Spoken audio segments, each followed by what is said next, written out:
Estados Unidos es un país de contrastes, tecnología, poder político y grandes avances, pero también un territorio marcado por misterios que se niegan a desaparecer.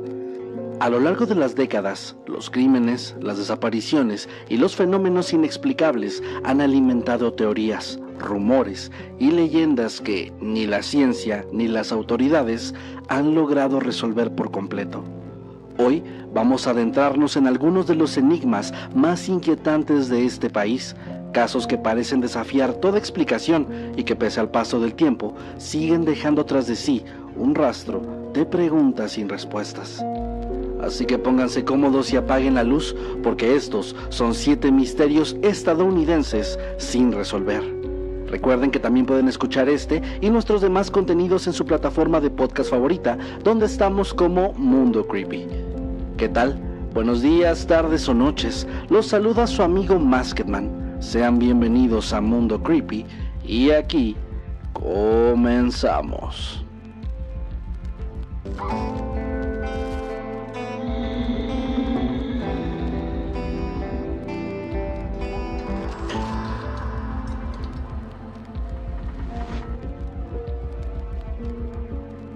El exorcismo de Anna Eklund. En la historia de los exorcismos modernos, pocos casos han alcanzado tanta notoriedad como el de Anna Eklund, nombre con el que durante muchos años se protegió la identidad de una mujer que vivió por décadas bajo la espeluznante sombra de lo que la Iglesia consideró como un caso de posesión demoníaca completamente real: Emma Schmidt. Su historia comenzó en la adolescencia, cuando alrededor de los 14 años empezó a manifestar síntomas que sus familiares no supieron interpretar. Sentía repulsión ante objetos sagrados, sufría pensamientos intrusivos y perturbadores, y aseguraba que una fuerza invisible le impedía acercarse a las iglesias. Con el tiempo, sus ataques se volvieron más violentos, acompañados de blasfemias, cambios de voz y comportamientos cada vez más extraños. La explicación más repetida apuntaba a su propia familia. Se decía que su tía Mina, una mujer señalada como bruja en su comunidad, había envenenado su comida con hierbas malditas. Pero los rumores más oscuros iban todavía más lejos. Mina era también la amante de Jacob, el padre de Emma, un hombre que habría intentado abusar de su hija y que, al ser rechazado, la maldijo con la ayuda de su cómplice. Para los creyentes, esta fue la puerta de entrada para que fuerzas infernales se apoderaran de la joven, condenándola a una vida de tormento. En 1912, cuando Emma ya no podía controlar sus ataques, fue sometida a un primer exorcismo a cargo del padre Theophilus Riesinger, un sacerdote capuchino con experiencia en rituales de este tipo. Los documentos sobre aquella ocasión son escasos, pero se afirma que logró darle un respiro, aunque no definitivo. Con los años, las voces regresaron, junto con accesos de violencia incontrolable, visiones de pesadilla y un comportamiento que su entorno no podía atribuir a ninguna enfermedad conocida. Para 1928, la situación era insostenible. Riesinger fue llamado nuevamente, esta vez con el apoyo del párroco Joseph Steiger, quien facilitó un convento de monjas franciscanas en Earling, Iowa, como escenario para el ritual. Allí, el 18 de agosto, comenzó lo que sería un enfrentamiento espiritual que se prolongaría durante meses. Emma, ya de 46 años, fue llevada en secreto para proteger su identidad, y las monjas más fuertes fueron designadas para asistir al sacerdote. Los relatos de lo ocurrido superan cualquier ficción. Emma gritaba con voces múltiples, algunas graves y masculinas, otras agudas e infantiles. Escupía insultos en lenguas que jamás había aprendido, mientras su cuerpo se retorcía de formas imposibles. En ocasiones, levitaba sobre la cama o se aferraba al marco de la puerta, como si una fuerza descomunal la impulsara. El hedor en la habitación era insoportable. Vómitos de sustancias extrañas, hinchazones repentinas en su rostro y un rechazo absoluto hacia cualquier cosa bendecida. Los demonios que supuestamente la poseían se presentaron con nombres claros: Belzebub, Judas Iscariote, su padre Jacob y la tía Mina. Según los testigos, estas voces se alternaban para atacarla desde adentro, culpándola, maldiciendo a los presentes y proclamando su dominio sobre su cuerpo. La tensión en el convento fue tan grande que varias monjas pidieron ser trasladadas, incapaces de soportar lo que ocurría en esa celda. El exorcismo se desarrolló en 3 fases, la primera en agosto, otra en septiembre y la final en diciembre, que se extendió por 8 días consecutivos. La noche del 23 de diciembre, cuando Riesinger alzó la voz en el nombre de la Santísima Trinidad y de la Virgen María, Emma cayó sobre la cama gritando los nombres de quienes la atormentaban. Poco después, rompió en chillidos repitiendo una y otra vez la palabra infierno. El silencio que siguió fue roto únicamente por su propia voz, clara, serena, diciendo: Jesús mío, misericordia, alabado sea Jesucristo. Para los presentes, ese fue el signo de la liberación. Emma sobrevivió, aunque los registros indican que en años posteriores tuvo episodios menores. Murió décadas más tarde, y su caso fue divulgado al público bajo el seudónimo de Anna Eklund. En 1935, el sacerdote Carl Vogel publicó un libro que relataba los detalles del ritual y que pronto circuló en varios idiomas. La revista Time retomó la historia en 1936, consolidándola como uno de los exorcismos más documentados del siglo XX. Con el tiempo, su caso trascendió lo religioso y se convirtió en referente cultural. Investigadores lo citaron como prueba de posesión demoníaca, mientras que otros lo interpretaron como un ejemplo de trauma psicológico leído bajo los dogmas de la época. Incluso inspiró a William Peter Blatty en la creación de El Exorcista, y recientemente volvió a la conversación con películas como Exorcismo, El Ritual, que dramatizan su historia. El exorcismo de Anna Eklund es hasta hoy un relato inquietante. Para unos, confirma la existencia del mal sobrenatural. Para otros, es la prueba de cómo el miedo y la fe pueden moldear realidades imposibles de comprender. Lo cierto es que en el convento de Erling ocurrió algo tan perturbador que todavía resuena, incluso después de casi un siglo. El incidente de Kecksburg. La tarde del 9 de diciembre de 1965, el cielo del noreste de Estados Unidos se iluminó con una bola de fuego que atravesó la atmósfera a toda velocidad. Testigos en al menos 6 estados e incluso en Canadá describieron un objeto incandescente que dejaba a su paso vibraciones, estruendos y en algunos casos pequeños incendios provocados por lo que parecía ser metal ardiendo. Lo que en un principio se interpretó como la caída de un meteorito terminó convirtiéndose en uno de los misterios más extraños de la ufología norteamericana, tanto que muchos lo bautizaron como el Roswell de Pensilvania. En el pequeño pueblo de Kecksburg, a unos 45 minutos de Pittsburgh, varios habitantes aseguraron haber visto cómo el objeto descendía hasta estrellarse en una zona boscosa cercana.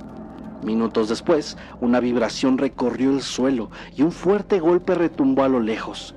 Algunos vecinos corrieron hacia el lugar y, según sus testimonios, encontraron ahí algo que no parecía tener un origen natural. Describieron una cápsula metálica de color bronce, con forma de bellota, del tamaño de un Volkswagen. Esta estaba cubierta con símbolos que recordaban a jeroglíficos. Aquella visión parecía sacada de una pesadilla tecnológica que nadie podía entender. La sorpresa duró poco, pues pronto llegaron patrullas de la policía estatal y camiones del ejército que acordonaron la zona. Los civiles fueron obligados a retirarse y, de acuerdo con varios testigos, lo que siguió fue un operativo en toda regla. Soldados armados se internaron en el bosque y al poco tiempo un camión salió de ahí con algo voluminoso cubierto por lonas pesadas. Esa misma noche, la prensa local pasó de hablar de un objeto encontrado a declarar que la búsqueda no había arrojado nada. Lo que fuera que había caído en Kecksburg había desaparecido en cuestión de horas. Las explicaciones oficiales oscilaron entre un meteorito desintegrado y un satélite soviético. Décadas después, en el año 2005, la NASA afirmó que los fragmentos correspondían a una nave rusa, aunque admitió que los documentos que lo confirmaban se habían extraviado en los años 80. Otros estudios contradijeron esa misma versión, pues la trayectoria no coincidía con la del Cosmos 96 ni con ningún otro objeto conocido en órbita. Para muchos, esta era una prueba de que la verdad estaba siendo enterrada junto con la evidencia. Mientras tanto, los vecinos nunca olvidaron lo que habían presenciado. El objeto había descendido con demasiada precisión como para ser una roca espacial. Otros apuntaban que las inscripciones eran señal de una tecnología ajena a la Tierra. Y no faltó quien relacionara todo esto con Die Glocke, la mítica campana nazi que, según ciertas teorías, habría desaparecido en los últimos días de guerra. El silencio oficial no hizo más que alimentar el mito. Investigadores como Leslie King llegaron a demandar a la NASA para obtener documentos, pero lo único que consiguieron fue descubrir contradicciones y huecos en todos los reportes. Con cada explicación ambigua, con cada archivo perdido, la sospecha solamente crecía. Había algo ahí que no querían revelar. Hoy, casi 6 décadas después, Kecksburg ha abrazado aquel episodio como parte de su identidad. En la entrada del pueblo se levanta la réplica del Space Acorn, el extraño objeto en forma de bellota que muchos aseguran haber visto. Cada año, durante el festival local, los habitantes celebran la historia que los marcó para siempre, entre puestos de feria, conferencias sobre ovnis y desfiles en honor a lo inexplicable. El misterio hoy sigue todavía abierto, y la única certeza es que esa noche de diciembre algo atravesó el cielo, cayó en los bosques de Pensilvania y fue retirado bajo un manto de silencio, y la verdad sobre qué era sigue oculta entre documentos perdidos, contradicciones oficiales y respuestas ambiguas, como si alguien todavía se negara a dejarla salir a la luz. El asesinato de Ken Rex McElroy. La mañana del 10 de julio de 1981, el silencio de Skidmore, un pequeño pueblo de Missouri, se rompió con el estruendo de decenas de disparos. En plena calle principal, un hombre cayó muerto dentro de su camioneta. Había recibido impactos en la cabeza y el cuello casi a quemarropa. Murió de forma inmediata. A su lado, su esposa gritaba desesperada, señalando hacia la multitud, convencida de haber visto a los responsables, pero nadie respondió. Más de 30 personas estaban ahí, mirando en silencio mientras la figura, que había dominado el pueblo con violencia y amenazas, yacía inmóvil, todavía aferrado al volante de su camioneta. Se trataba de Ken Rex McElroy. Para entender cómo se llegó a aquel momento, hay que retroceder décadas atrás. McElroy había nacido en 1934 en una familia numerosa y pobre, y dejó la escuela a los 15 años. Desde entonces se dedicó al crimen, primero como ladrón de ganado y cerdos, y después como un delincuente cada vez más violento. Fue acusado de incendios, asaltos, robos y hasta violaciones, pero nunca fue condenado. Esto debido principalmente a que, con el tiempo, había perfeccionado un método que sembraba el terror de los testigos. Vigilaba por las noches sus casas desde una camioneta, estacionándose frente a sus ventanas durante horas, mirando sin decir nada, hasta que el miedo hacía que todos callaran. La justicia nunca lo alcanzó, porque quienes podían acusarlo estaban demasiado asustados para hacerlo. Su vida personal era igual de oscura. Tuvo más de 10 hijos, pero la relación más conocida fue con Trena McLeod, a quien conoció cuando ella tenía apenas 12 años. La dejó embarazada a los 14. Se casó con ella para evitar un juicio por violación y la mantuvo bajo un control absoluto, como al resto del pueblo. Ken Rex McElroy no era un simple criminal. Era un depredador que imponía su voluntad con amenazas y disparos. Un hombre que parecía alimentarse del miedo ajeno. En 1980, una situación insignificante encendió la mecha. Una de sus hijas fue sorprendida robando una barra de chocolate en la tienda de los Bowenkamp, un matrimonio de ancianos muy querido en la comunidad. Lo que pudo resolverse con una disculpa se convirtió en una guerra personal. McElroy acosó a la familia durante semanas, hasta que un día disparó contra Ernest Bowenkamp y le destrozó el cuello. El anciano sobrevivió, y por primera vez en años parecía que habría justicia, pues McElroy fue condenado. Sin embargo, pronto quedó en libertad bajo fianza, gracias a su abogado, y volvió a las calles con más rabia que nunca. Fue en ese punto cuando el miedo en Skidmore se transformó en desesperación. Todos sabían que era cuestión de tiempo antes de que atacara de nuevo. Buscaron apoyo en las autoridades, pidieron protección, escribieron cartas, pero nada cambió. Y entonces, aquel 10 de julio, comprendieron que no habría más oportunidades. Ese día, McElroy salió de la taberna D&G, su lugar habitual, con un paquete de cervezas en la mano, y subió con tranquilidad a su camioneta. Encendió el motor, como si nada pudiera pasarle, convencido de que el miedo que siempre había impuesto lo protegería una vez más. Fue entonces cuando el cerco se cerró a su alrededor. Decenas de vecinos comenzaron a salir del bar, caminando en silencio hasta ocupar toda la calle. Nadie habló, nadie gritó.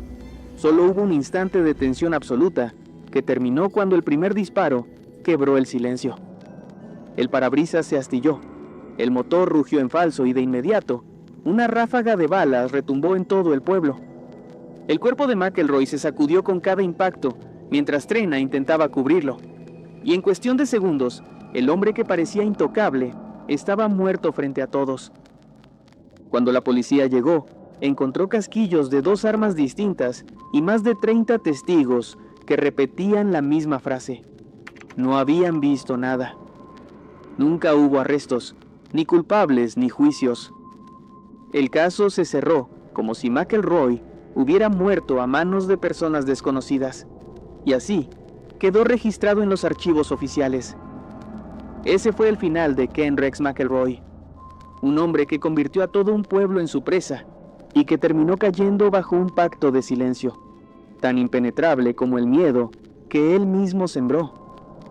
Skidmore no volvió a sufrir bajo su sombra, pero a cambio quedó marcado para siempre, convirtiendo a todo el pueblo en cómplice de un crimen, presenciado por todos, del que nadie habló jamás. Por cierto, si disfrutas de este tipo de contenido, te recordamos que ya puedes escuchar Catastrófico, nuestro nuevo podcast exclusivo de Podimo. Ahí hablamos de las tragedias más impactantes de la historia como nunca antes, y además lo hacemos sin censura. Estrenamos un nuevo episodio cada lunes y puedes unirte fácilmente desde el enlace que está en la descripción y en el comentario fijado, así como en todas nuestras redes sociales. Los Blobs de Oakville. En la madrugada del 7 de agosto de 1994, los habitantes de Oakville, un pequeño pueblo del estado de Washington, despertaron con una lluvia muy extraña. No eran gotas de agua lo que caía sobre techos, patios y carreteras, sino una especie de grumos transparentes, fríos, blandos, que al tocarlos se deshacían como si estuvieran hechos de gelatina. En cuestión de horas, esta sustancia ya había cubierto un área de más de 50 kilómetros cuadrados. El oficial David Lacey patrullaba a esa hora junto con un amigo cuando la tormenta comenzó.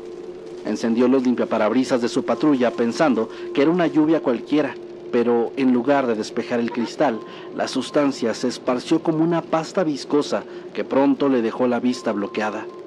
Obligado a detenerse en una gasolinera, se colocó guantes y retiró a mano parte de aquel material, describiéndolo después como una jalea sin olor, blanda y resbaladiza, idéntica a sostener un puñado de gelatina. Horas más tarde, cuando el cielo ya estaba quieto, una vecina llamada Dottie Hearn salió al patio de su casa. Sobre la leña creyó ver restos de granizo, pero al tocar uno de los grumos, se encontró con esta misma textura extraña. Era algo que no encajaba con ninguna forma de lluvia que ella hubiera conocido en toda su vida. El desconcierto se transformó pronto en una preocupación, y es que esa misma tarde varios vecinos comenzaron a enfermarse.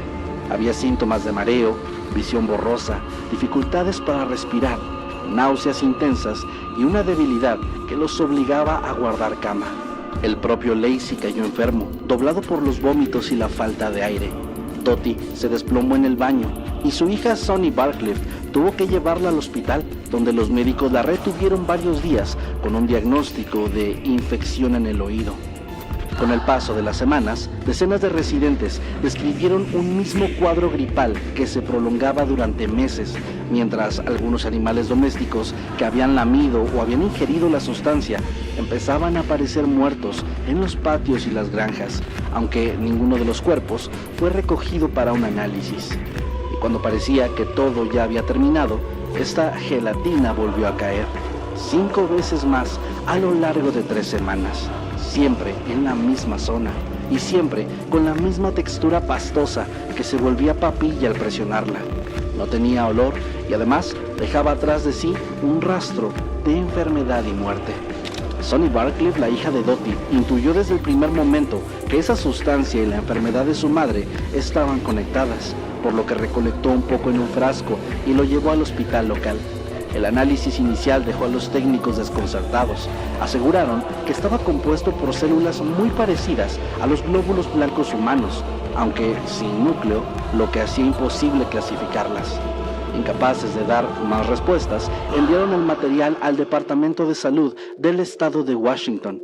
Y ahí, el microbiólogo Mike McDowell estudió la muestra y descubrió 2 tipos de bacterias. Una de ellas, Enterobacter cloacae, común en el sistema digestivo humano, y la otra, Pseudomonas fluorescens, presente en suelos y agua. Para algunos, esto podía significar que los blobs eran de origen biológico, quizá restos de algún organismo, pero otros, en cambio, se aferraban a la teoría de que se trataba de desechos humanos arrojados desde un avión. Sin embargo, esta hipótesis, la más macabra de todas, fue descartada bastante rápido, pues el material que cae de las aeronaves suele estar teñido de azul, químicamente tratado y congelado, nada parecido a la sustancia blanda y transparente que había cubierto Oakville. Lo más inquietante fue lo que ocurrió después. Según McDowell, cuando regresó al laboratorio para continuar con las pruebas, la muestra había desaparecido sin dejar rastro, y al preguntar qué es lo que había pasado, solamente recibió una respuesta de sus superiores: "Do not ask", no hagas preguntas. Un año más tarde, Sonny llevó otra porción congelada de esta sustancia al Amtes Laboratories, un centro privado. El microbiólogo Tim Davis afirmó que, bajo el microscopio, había encontrado células eucariotas, es decir, con núcleo, el tipo de células presentes en la mayoría de los organismos vivos. Y así, la conclusión se volvió tan extraña como perturbadora.